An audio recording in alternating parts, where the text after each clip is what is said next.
something for you today that I'm very excited to share. This is a different episode.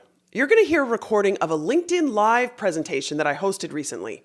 The topic was 5 ways to kickstart your personal brand. After receiving a lot of positive feedback on the session, I decided to turn this event into a podcast episode. If you're listening in podcast form, you can also watch this presentation on YouTube, where you'll see me and my slides and even some people who were in the audience. There's a link to my YouTube channel in the show notes. Or you can just go to youtube.com and type Talk About Talk. You'll find us there. All right, whether you're listening or whether you're watching, welcome. Let's do this. Let's do this. Let's talk about talk. Welcome to Talk About Talk podcast episode number 181. 5 ways to kickstart your brand. The idea here is to learn about 5 specific and legitimate ways that you can kickstart your personal brand development. This whole personal branding thing can be a bit overwhelming, can't it? So, my suggestion is to listen to these top 5 ways to kickstart your brand and then choose 1 or 2 that you can focus on over the next month. And then maybe tackle a few more. And suddenly, you've developed a personal brand that you're really proud of. Before I share the LinkedIn Live, I just want to quickly introduce myself in case we haven't met. My name is Dr. Andrea Wojnicki, and I'm an executive communication coach at Talk About Talk. Please just call me Andrea. I coach executives like you to improve your communication skills so you can communicate with confidence, then establish credibility, and then ultimately achieve your career goals. You can learn more about me and what I do on the talkabouttalk.com website, where you can read about my private one-on-one coaching, small group boot camps, keynote speeches, and corporate workshops. On the website, you'll also see several ways to connect with me and contact me. Please connect with me on LinkedIn. After this episode, send me a DM and let me know what you think. I love hearing from you. All right, let's do this. Let's talk about our personal brands. Okay, here is one thing that is crystal clear to me, ironically, since I started coaching folks on their personal brand and reading and thinking about it and writing about it and podcasting about it, is that personal branding means different things to different people. Okay, and so I'm not here to tell you what the wrong definition is or what the right definition is, but I am here to tell you that we need to be really careful about defining it. And if you use the word personal branding, I find that even with some people, it can be triggering, like, oh, I don't want to do that. It's slimy. I don't want to be selling myself, whatever. So think of your personal brand as being conscious of your professional identity. So we're here focusing on our professional identity. Okay.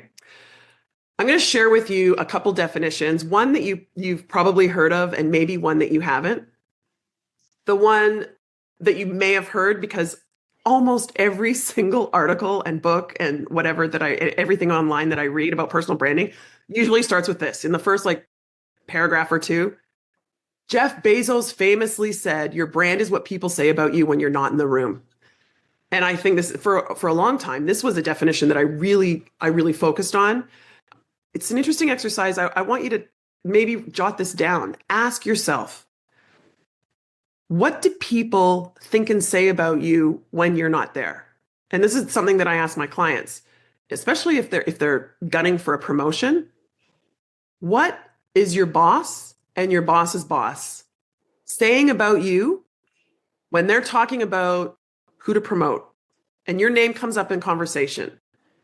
That is your professional identity. And don't freak out if it's not what you want it to be.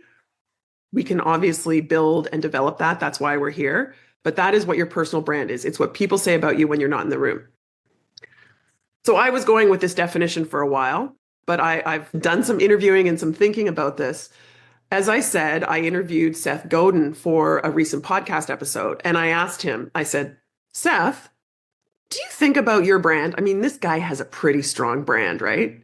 Do you think about your brand? And he said, I kind of think about it and not really, but I know I have one. And then I said, well, what's the definition of a brand? And he said, your brand is what people think you're going to do next. And I was like, oh, stop for a second. That is gold. Your brand is what people think you're going to do next. So I immediately, after I interviewed him, took out a sheet of paper and I said, what do I want to do? Let's start with what I want to do. What do I want to do next? What are my big aspirations? And then in the next column, I said, what do people think is conceivable or possible that I'm going to do next, or even likely that I'm going to do next, right? And then is there a disconnect between any of the things that I want to do and what people would assume? And then is there a way that I can address that? I think this is a beautiful exercise. Again, it's more of a mental exercise than it is really a definition, right? So the interesting thing about these two definitions from Jeff Bezos and Seth Godin is that they're both looking at you as a brand from other people's perspective, which is fair, right? If you were a brand manager, as I once was before I went to Harvard, I was working at Kraft Foods in marketing as a brand manager. And the brands that I was managing, it was about what do consumers, what do other people, external, bodies, what do they think about the brand? So this is how I think, this is how Jeff Bezos and Seth Godin think about it. But now I'm working on the other side with folks, helping them build and manage their personal brand. So this is about assuming some agency, right? Some ownership, some influence on what other people are saying. So here's my definition. Personal branding is about being yourself on purpose. So there's two parts of this if you want to pull it apart. There's the being yourself and there's the on purpose. And both of them are very important. Probably the on purpose is more important. That's why it's in caps. But the being yourself, I want to be really clear. This is not false in any way. This is your true, authentic self. Of course, it's aspirational. You're not looking to reinforce your areas for development, as we call them, right? Your weaknesses. It's about being your true best self, your true best authentic self. That's part of it. And then the other part of it is on purpose. So here's where I have an issue when people say, oh, well, I don't want to, sell myself. I don't want to be a brand. I don't want to be salesy. And I'm like, well, here's the thing. You have a brand, whether you choose to consciously manage and develop it or not. So why don't you just talk about yourself in a way that reinforces your positive attributes? Why don't you take some time to think about the things that are going to help you and sharing the stories that are going to help you instead of, not thinking about it, or maybe even sharing the things that are going to hurt you. So the on purpose is unapologetically, in a disciplined and strategic way, thinking about and acting on how to optimize, build, and develop your ideal personal brand. And again, it is authentic and true to you. Okay? I want to get that definition and sort of these mental exercises out of the way before we jump into the 5 ways to kickstart your personal brand. All right. The first one, for those of you who follow me on LinkedIn or you listen to the podcast on a regular basis, is probably not going to surprise you. My first recommendation is that you learn to introduce yourself with confidence.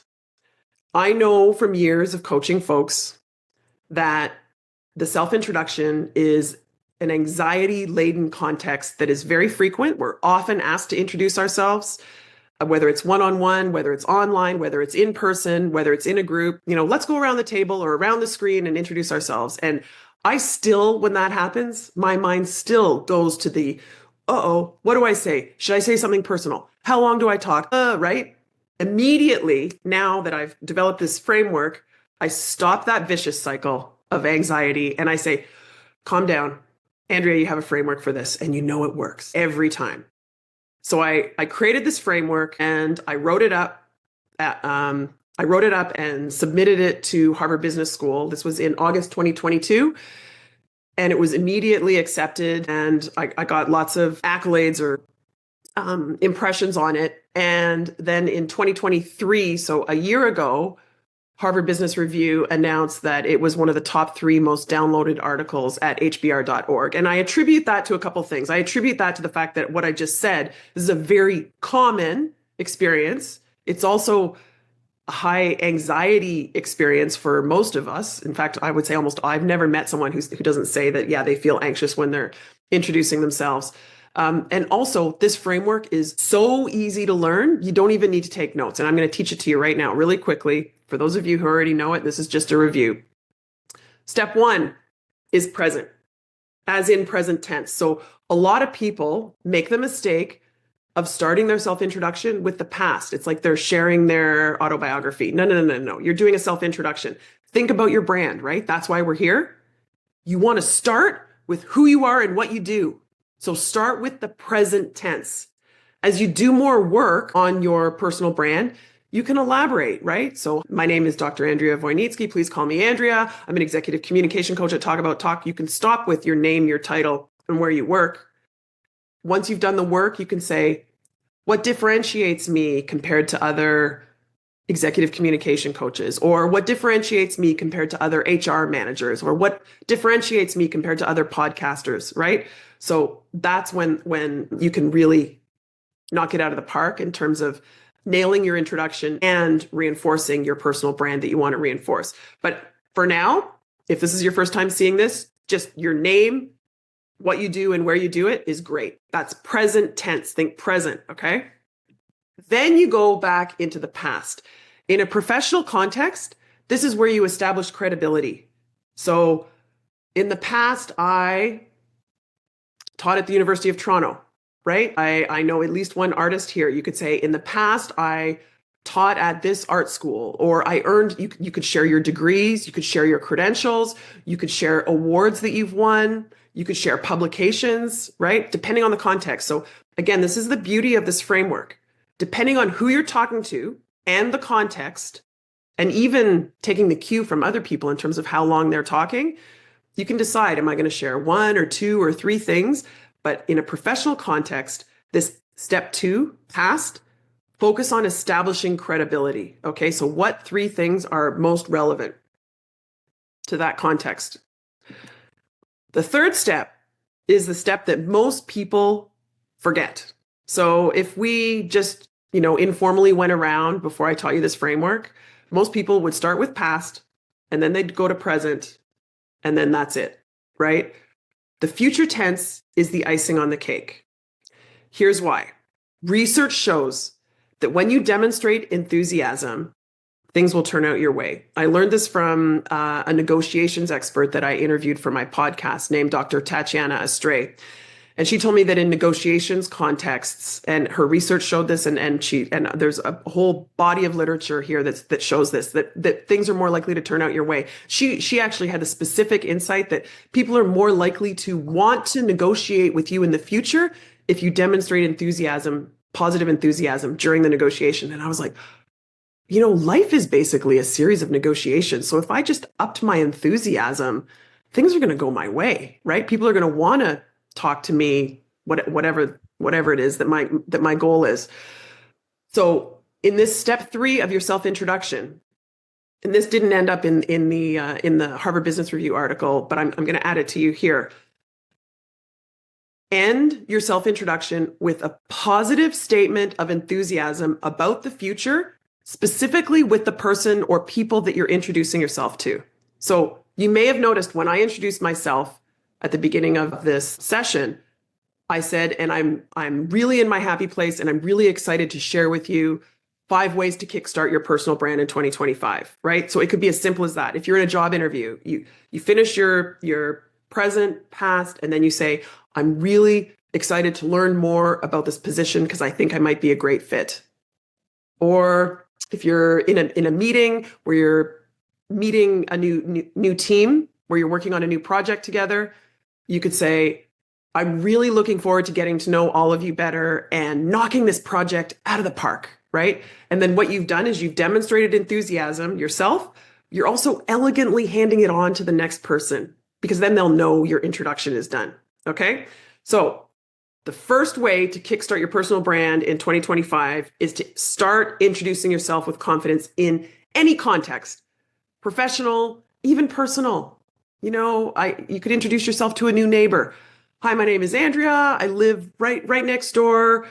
And then you could go into past. My family has lived here for so many years. This child was born here, blah, blah, blah. We used to play, they used to play soccer at the park over there, right? You go past. And then future, you could say, we'd love to have you over in the backyard for a barbecue sometime, right? So you see how easy it is. Customize this 3-point framework with your self-introduction and think in each of the 3 steps how you can reinforce the things about you that you want to reinforce, which leads me to the second way to kickstart your personal brand. It's articulating your unique personal brand statement. So I want to go back to my brand management days when I used to work at Kraft Foods, right? We used to talk a lot about the unique selling proposition of whatever the product was. So why did someone choose a certain coffee brand? It's about identifying that unique thing, right? Otherwise, you wouldn't be a brand. You'd be no name. In which case, I guess your brand is that it's cheaper. But what is the unique thing about the coffee brand? Just like Tide versus other laundry detergents, right? Or whatever the brand is. What is the unique thing? The brands are all seeking their unique selling proposition in the same way that you should. I really encourage you to do this. In fact, when I'm coaching folks when I do workshops and even when I do boot camps, I say, if there is one thing I want you to take away, it's actually this. I want you to focus on what makes you unique. I've met plenty of people who haven't spent the time thinking about what their unique selling proposition is. And I feel like they are struggling to be a B+ and maybe an A- if they're a really hard worker, right? And then it's like something opens up when they take the time in a disciplined and strategic way to identify what their unique strengths are, their unique strengths and passions. And then it's like suddenly they are happier and more successful than they ever were because they're being true to themselves. And it's so easy, by the way, if you are true to your unique self, right? So how do you do this? I mean, there's definitely a whole process, but for starters, when you're introducing yourself, introduce yourself as I am a whatever your title is, whatever your industry is, whatever your function is, who, and fill in that blank. Who, what differentiates you relative to others? So I'm not a big fan of scripts, but I do provide my clients with prompts. So the prompt would be, what differentiates me relative to other finance leaders is my ability to blah, blah, blah, right? Or here's another one. People tell me, I call it the 3 magic words. People tell me that something that stands out about my work, my art, the way that I lead people is whatever. So I encourage you to double down on your unique personal brand statement, because here's the thing. Unique is better than better. What do I mean by that? As I said, so many of us, the B+ and the A-, many of us here spend a lot of time, including myself, looking around at what other people are doing and emulating and copying them because I want to get better. And I'm thinking about what do people think I should do that's going to be better, instead of thinking about what are my strengths. By the way, and this is getting a little bit into nuance. If you're junior in your career, I say this, I don't coach a lot of really junior folks, but when there's junior folks in an audience, I will say this. Maybe some of you have teenagers or 20-somethings or 30-something kids. You can share this with them. Early in your career, it's a fantastic idea to copy other people because you don't know what your style is yet, right? So you emulate, you copy, you experiment, right? But once you hit mid-career, you kind of know what makes you special, what your unique strengths and passions are. And that's when, if you really want to knock it out of the park, you focus on what makes you unique. All right. If there's one screen I want you to screen capture, it's this one, okay? Unique is better than better. All right. Number 3 is establishing thought leadership. When a lot of people think about personal branding, their mind, depending on what industry you're in, their mind goes to thought leadership, right? So in this industry that I'm in, am I considered a thought leader? If you go online and you Google like personal branding courses or whatever, a lot of it focuses on establishing thought leadership. So Last year, I had the privilege of interviewing Roger Martin. He's my past boss, actually, at when I used to be on the faculty at the University of Toronto. And he is a prolific thought leader, like very prolific. Like he's lost count of how many books and Harvard Business Review articles he's written.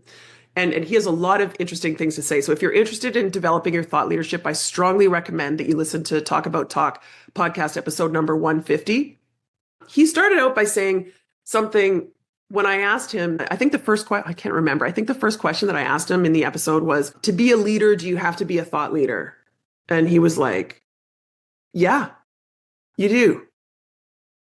Andrea, and this is where he got me thinking, but you need to consider this continuum of private thought leadership to public thought leadership. So the people who report to you, the people who you work with, even if you don't have direct reports, they need to know the people, even the people that you're selling to, right? So whoever your key stakeholders are, they need to know, as he says, what you stand for, what you care about, what you know, what your expertise is. They need to know that. So that's like your private thought leadership. And then there's this continuum to public thought leadership. And he said, in fact, a lot of people make the mistake of thinking that they need to become public thought leaders like I am, like he is, right? Where we're sharing things on LinkedIn and in articles. And I also have an Inc. magazine column where I have 2 articles a month. So that's public thought leadership. If you're not as interested in being a thought leader, he talks about how this is a lot of work and it takes a certain personality.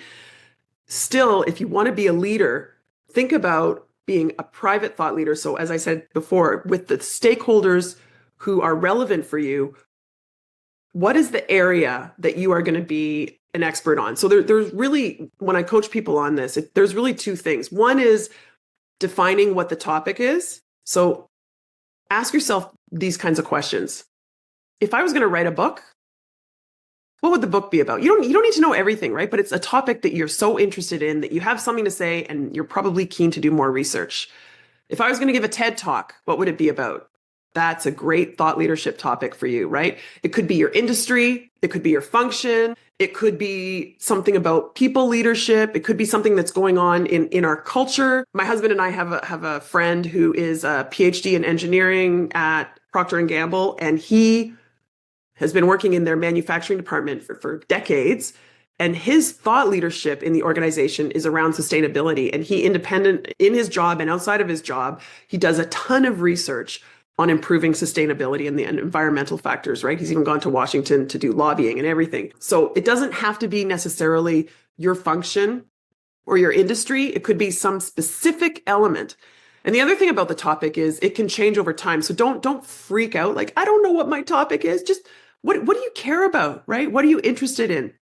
Start creating thought leadership around that. So that's step 1, is deciding what the topic is. Step 2 is considering the media. So on what media are you going to be communicating your thought leadership? The obvious one for me, and with all of you here who probably connected here through LinkedIn, is just to go to LinkedIn. So how do you do this on LinkedIn?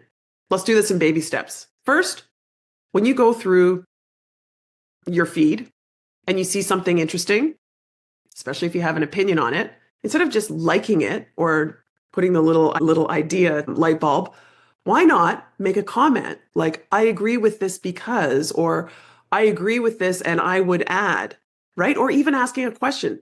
That is sharing thought leadership. Okay. It doesn't have to mean writing a white paper or, as I said, creating a TED talk. It could be commenting on LinkedIn.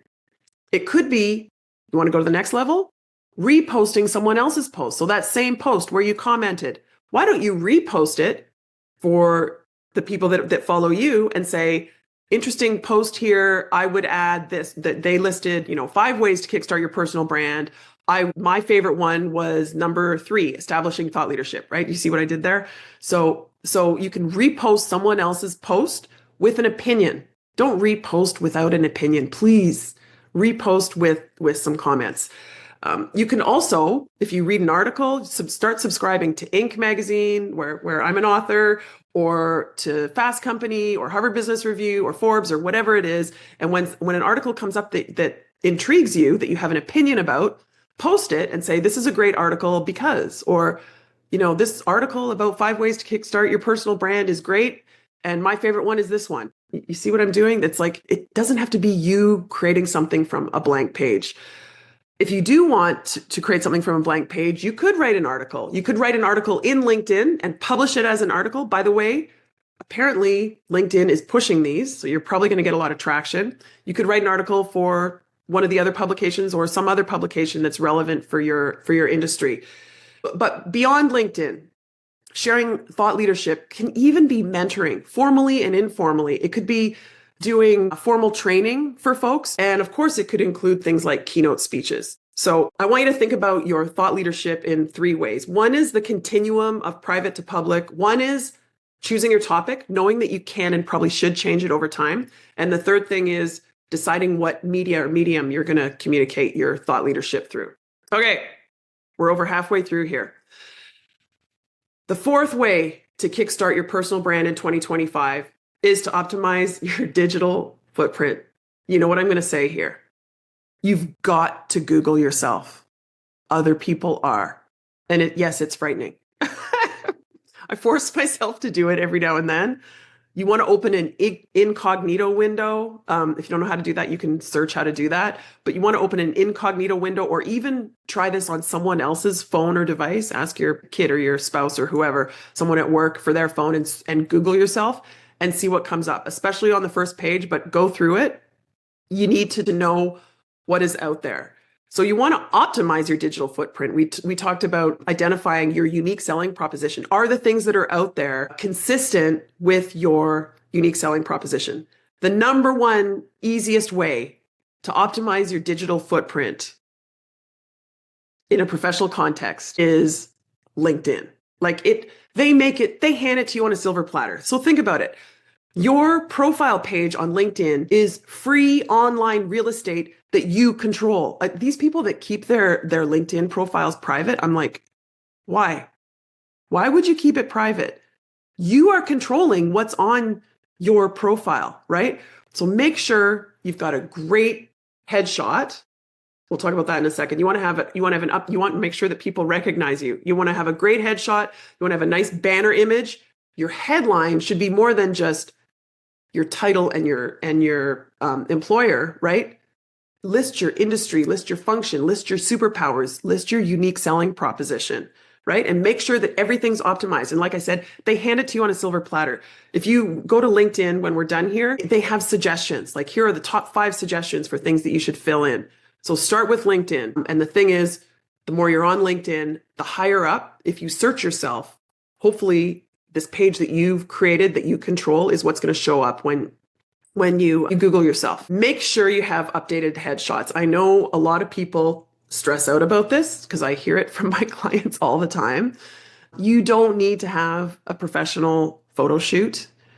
It does help. I have a photographer that's actually become a great friend of mine. I've had 2 photo shoots with just me and one with my entire family, which was great fun. But if you can find a professional photographer that you really trust, that can help you a lot. But regardless, you just need to stand in front of a neutral background wearing, I say for LinkedIn, you want to wear what you would wear to an important day at work. You don't have to wear a suit and tie. In fact, I think most people don't wear a suit and tie anymore. But you can look around at what other people are wearing in their headshots that are at similar industries and functions, or maybe a level up from what you're looking for, right? And you can take some advice from that. Make sure that wherever there are headshots or images of you online, that they do look like you and your best you. And if there's a way that you can update something, even if another organization created the post, is there a way that you can update the image? And then the other thing is, remember what I said before, where the websites that are getting the most traffic, like hopefully LinkedIn, you're going to move up when people Google you, that'll be one of the first things that show up. Okay. So that's just incentive for you to start using LinkedIn a little bit more.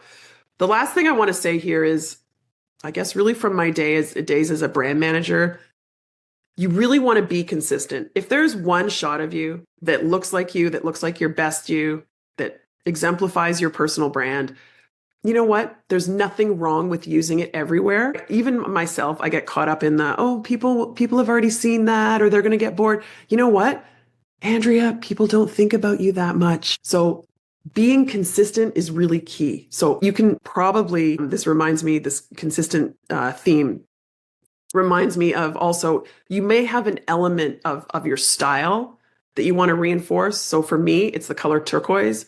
I wear turquoise. I paint with turquoise. I have turquoise on my website. I have turquoise on everywhere. I have turquoise everywhere. I have turquoise in my house.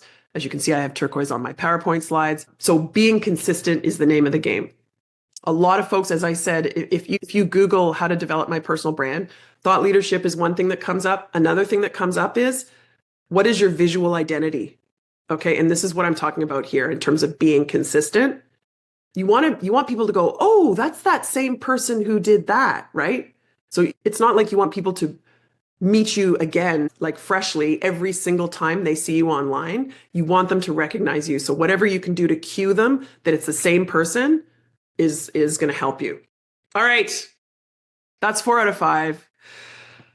The 5th way to kickstart your personal brand in 2025 is developing your quality network.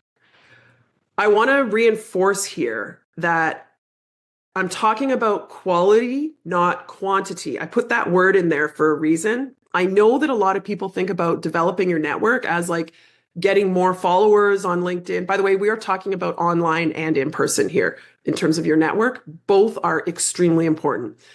But for both, it's about quality, not quantity. Your goal in terms of networking, especially if you choose to double down on this one first, is to establish quality relationships. Okay, quality relationships. How do you do that? I've got 3, surprise, surprise, 3 pieces of advice for you here.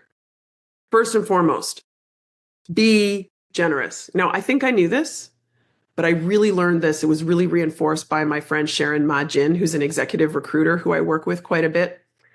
And she says, and I know this is true, a lot of people feel icky about networking because they think it's selling. And she said, if that's you, you need to stop being selfish and thinking about selling and start thinking about what you can do for other people. All of a sudden, if you're thinking about being generous, providing value for other people, it doesn't feel icky at all, right? People are benefiting from their relationship and their interactions with you. So what does this mean? This means showing up at the dreaded cocktail networking event and generously listening to other people, generously introducing people to other people, right? Generously providing them with information. So just think, how can I provide value? Whether it's online, whether you're reconnecting with someone, you find an article that you know someone would find helpful. You think about 2 people that you know would probably find value in interacting, making that introduction. There's many ways that you can be generous. Be generous and provide value. And I put stars and I put it in capitals because I really want to. This is a game changer for a lot of people when it comes to networking. Even as an extrovert myself, I know that when I'm invited to networking events, I kind of go, but then I remind myself, yeah, you're going to be generous. It's not going to feel icky, right? You're going to be generous. You're going to help people. You're going to direct them to articles. You're going to introduce people. You're going to provide value. You're going to be a great listener. You're going to be generous. Okay, that's the first thing. The second thing is, and this one is one that I have been experimenting with, and it is gold. Always follow up. So what do I mean by this? It means when you go to that event, follow up with every single person that you met and just say, great to have met you. And then you can be generous, right? Here's the article I was talking about, or I'm going to separately send you an email and introduce you to that person, right? Follow up with the people that you met. After meetings, I did this. I had a meeting on Friday and I knew there were going to be 2 people there. And then 2 people that I hadn't expected to be there were also there. And I thought, this is an example of when I should follow up. I should follow up and say, it was great to meet you. I didn't know you were going to be there. Wonderful to meet you for the first time. Blah, blah, blah. I'm looking forward to working together, right? So follow up. If you're in a job interview, obviously you're sending a thank you note. Sharon says that a thank you note, whether it's after an interview or maybe like a coffee meeting that you're having with someone, thanking someone for meeting you is your opportunity to reinforce your personal brand. So think about what you want to say to them and what you want to reinforce. The third thing that I'm going to share with you to develop your quality network is Very tactical, but I know from the response that I get from people that they really like this one. It's approach odd numbers. So what do I mean by that? You see this picture on the right here of the four folks that are awkwardly sitting with holding their little whatever appetizer plates and their drinks. We've all been in the situation, right? Where you go and get your glass of wine or your cup of coffee, whatever it is, and your little snack, and you turn around and you see this sea of strangers and you're like, okay, who do I talk to? I don't know. This is gold. Approach odd numbers. So you want to go up to either a singleton or a threesome. Do not walk over to two people that are talking to each other. Why? Because by definition, you're a third wheel. Okay? You are interrupting a dialogue. You don't want to interrupt a dialogue. So in this staged photo, probably of four people, there were probably three people talking, and then the fourth person comes over. Either all three people are going to turn to you, or two people are going to continue talking, and the third person is going to talk to you, right? So I love this. I use this all the time.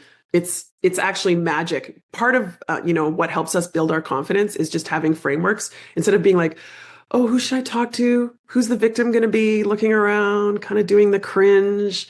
Instead, think, where are there three people? Boom, over there, go. So your brain doesn't even have time to feel the social anxiety. Okay, so that's the fifth way to start your personal brand in 2025. Develop your quality network. Number one most important thing is provide value and be generous. Always follow up and approach odd numbers. Okay, so now I'm going to summarize here the 5 ways to kickstart your personal brand. This woman is feeling a little overwhelmed, as you can see. She's got things she's thinking about, and everybody wants a piece of her. You probably know the feeling. There's a lot to think about with your brand.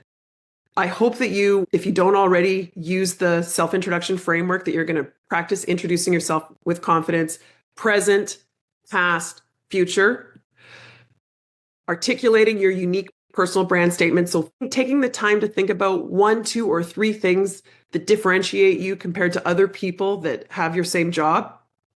Establishing thought leadership. Remember about the private to public continuum, and also thinking about the topic and the media through which you're going to be communicating your thought leadership. Optimizing your digital footprint. Yes, Googling yourself. And yes, optimizing your LinkedIn profile and making it public, please. And then, as we just said, developing your quality network. Again, it's not about quantity, it's about developing meaningful relationships. This is really going to help you not just establish your brand, but to achieve whatever goals you have. So if I were you and I was looking at this, I'd be like, okay, so these are 5 things. That's a lot. My challenge, as I said to you, is to identify 1 or 2 that you're going to knock off your to-do list in January. Just write them down and think about them and maybe make a plan. That is it. I'm happy to answer any questions that you have about the 5 strategies or tactics that I shared with you to kickstart your personal brand, and also anything related to communication skills, but especially personal branding. And I'm going to stop sharing now, and I'm going to look in the chat. But does anyone have any questions that they want to ask before I go into the chat? I would love to hear from a human. Come on, some brave soul. Practice establishing your professional identity. Hi, Nobody? Andrea. Hello. It's Celine. It's Celine. How are you? I'm great. This was really, really informative. The one thing that probably I would love if we could just spend a minute and talk about is when you talked about Jeff Bezos and what he talked about, people talking about the brand when you leave the room, just feels like such an established thing versus what you're saying, which is more present and future. I'm just wondering, like, it just feels like one has the intention of what you want to do versus how you're already perceived. And it's just like how we're bridging that, you know? So if you could just spend a minute and talk about it, because I felt like it was quite the difference between how it's been done with what Bezos is, sort of famous saying, and what we're now looking at it in terms of going forward. Yeah. Celine, I am so glad that you said that. I'm going to admit something here. I literally was just thinking about this morning, and I'm writing a book about all this stuff. And I was like, oh, that needs to go in the book. How these definitions are actually about the past, right? Even Seth Godin's definition, what people think you're going to do next, is based on your past, right? So you're predicting the future based on past behavior. That's what happens in behavior description interviews, right? They ask you like, give us an example of when you demonstrated your people skills, blah, blah, blah, right? And then they're like, okay, so in the future, they'll probably do that as well. So my take on it is I'm using this word agency. I love the idea of the fact that we can control other people's perceptions of us based on the signals that we're sending out into the universe, based on the words that we use, based on the stories that we tell, based on the tone of our voice, based on what we're wearing, based on I'm pointing behind me, my bookshelf, my painting, my microphone, all these things are signals that are constantly updating. So if we decide, as I hope we all do, that's why you're here, that we have this agency, we have this control, we have this power over what, like nobody else has more power than ourselves over how we are perceived, right? Now and in the future. So it's about taking the time and in a disciplined and strategic way, identifying what those really positive, unique, and relevant things are about us. This is one of the things that comes up in the boot camp. Positive, unique, and relevant. Pure is the thing that we're talking about. Is it relevant for your goals? Is it positive? We're not talking about your weaknesses. I said that. And most importantly, is it unique? And if the criteria that you're defining yourself and your brand on gets check marks on all three of those things, it's probably worth reinforcing. And then you start to think about, how can I reinforce that? Does that help, Celine? It does. And this is probably not, I want to like jump right in and say all these things sort of like, as a consumer packaged goods person, it's like, I can say certain things, but it's how am I actually perceived, right? So the things I say, if they don't match also how I'm felt about when I leave the room, then there's a disconnect. And there's a certain level of self-awareness here where like you're hoping that the person's authentic and connecting all of this. But Yeah. I look forward to reading the book that you write. Thank Celine, you. you just said one of my favorite words. I just want to riff on that for a second. You said self-awareness. So self-awareness is also one of my favorite topics. It's related to personal branding. A lot of people think, they'll say to me, I'm very self-aware. And I'm like, not sure. When most of us, maybe not most of us, when many of us think about self-awareness, we think about like, I'm thinking about what I'm going to say. I am conscious. I'm aware of myself, right? I'm conscious of what I'm thinking. I'm conscious of how I'm feeling. There really are, depending on what literature you're reading, two most important types of self-awareness. There's internal and external. So when most people say I'm self-aware, they mean internally. They're like, I'm conscious of being conscious. I'm conscious of how I look. I'm conscious of what I'm thinking, what I'm feeling. External self-awareness is actually at least as important, right? External self-awareness is, are you aware of what's going on around you? And more importantly, are you aware of your influence on other people? And even how they perceive you. So that's how it relates to personal branding, right? So it's like looking at body language, asking questions that are important, getting clarity on what other people are perceiving, not just about your message, but actually about you. Tanya has a question. You patiently have your hand raised there. Hi, Andrea. Thanks for taking my question. I have a question about strategically developing your quality network. Like, Okay. I understand the concept, and I think it's very important, absolutely. And building authentic relationship is important. But how do you go about it? For example, I'm in a job now and I want to look at other opportunities, and I do want to Yeah. develop a network outside the realm of where I'm working. Help me get ideas here. So first of all, almost no matter what, even if you're not on the job market, you want to make yes your default. In other words, if you're ever invited to an event or even something like this, right? Where you're going to see other names and people, just make yes your default. In other words, there has to be a really good reason why you wouldn't say yes. I'm guessing you're already doing that, Tanya. But actually, even as an extrovert, I can tell you it takes energy to, get dressed up and go to the event and whatever. And sometimes I'd rather just sit at home and read my book, whatever. So make yes your default. That's one thing. In terms of strategically developing your network, it is about getting out there, but it's also thinking about who's in your network and who are you going to go after. So not a couple of years ago, maybe 5 or 6 years ago, I realized personally and professionally, of course, I have a book club that I'm friends with and women that I work out with and whatever. But outside of that, my network was really consumer packaged goods marketers and academics and coaches. It was like 3 buckets. And outside of that, there was really nobody in my network, right? And so I was like, oh, that's not good. So the second thing I would say to you, Tanya, is go for diversity, and go for diversity across every criteria you can think of. So young and old, right? In your city and outside of your city, in your industry and outside of your industry, in your function and outside of your function, maybe the same gender as you, the other gender, whatever. Like think about any criteria and just go for diversity. There's tons of research that shows a quality network is not just the quality relationships, right? It's the diversity of who's in your network. So if you're an artist and you're only hanging out with artists, I don't know how you're going to sell. Or if you're a podcaster and podcasters do listen to podcasts. But you want to network with other people as well, is my point. Okay. So get out strategically, like go to events and meet people outside of your area and seek diversity across all of those criteria and more.